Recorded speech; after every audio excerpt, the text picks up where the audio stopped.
নমস্কার বন্ধুরা, সরকারি কর্মচারীদের বকেয়া ডিএর ব্যাপারে জবাব দিতে হবে এবার রাজ্যকে।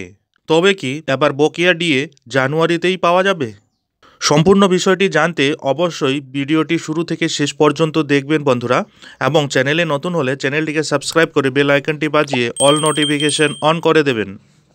কেন্দ্রের সরকারি কর্মীদের ডিএ বাড়ার সাথে সাথে প্রায় প্রত্যেক রাজ্যই তাদের কর্মীদের মহার্ঘ ভাতা বাড়াতে শুরু করে দিয়েছে, কিন্তু কিছু কিছু রাজ্য তাদের সরকারি কর্মীদের মহার্ঘ ভাতা বাড়াচ্ছে না।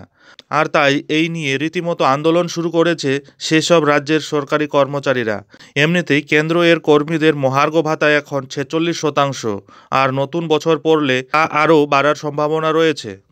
আর এদিকে রাজ্য সরকারি কর্মচারীরা মহার্ঘ ভাতা পাচ্ছেন কম, তাই সেই সমস্যার সমাধানের জন্য রাজ্যের প্রশাসনিক ট্রাইব্যুনালের দ্বারস্থ হয়েছিলেন রাজ্যের সরকারি কর্মচারীরা। সেখানে ট্রাইব্যুনাল জানায়, এবার 6 দফায় বকেয়া ডিএ পুরোটাই মিটিয়ে দিতে বাধ্য রাজ্য সরকার।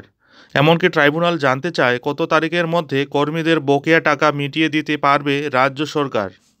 আর তা জানানোর নির্দেশ দেওয়া হয়েছিল 11ই ডিসেম্বরের মধ্যে তারিখ না জানালে ট্রাইব্যুনাল নিজেই ডেডলাইন বেঁধে দেবে। বন্ধুরা, আপনাদের অবশ্যই জানাবো, এই ঘটনা ঘটেছে কেরলে।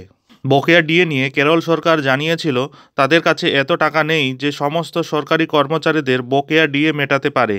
টাকার ঘাটতির কারণেই নাকি কর্মচারীদের বকেয়া ডিএ মেটাতে পারছে না তারা।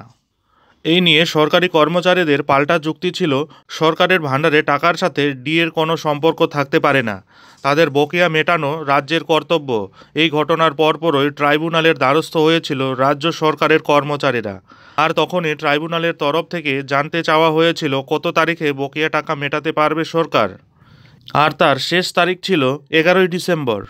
বন্ধুরা, এখন কেরল সরকারের পরের পদক্ষেপ কী হবে তার দিকে তাকিয়ে রয়েছে সংশ্লিষ্ট রাজ্যে সমস্ত সরকারি কর্মচারীরা। কিন্তু এছাড়াও ট্রাইব্যুনালের তরফে এই নিয়ে কী সিদ্ধান্ত জানানো হবে সেই নিয়েও অনেক চিন্তায় রয়েছেন। ডিএ দেওয়ার জন্য যদি ট্রাইব্যুনাল এই সম্পর্কে নির্দেশ দেয়, তাহলে রাজ্য সরকারকে কিন্তু সেই নির্দেশ মানতেই হবে।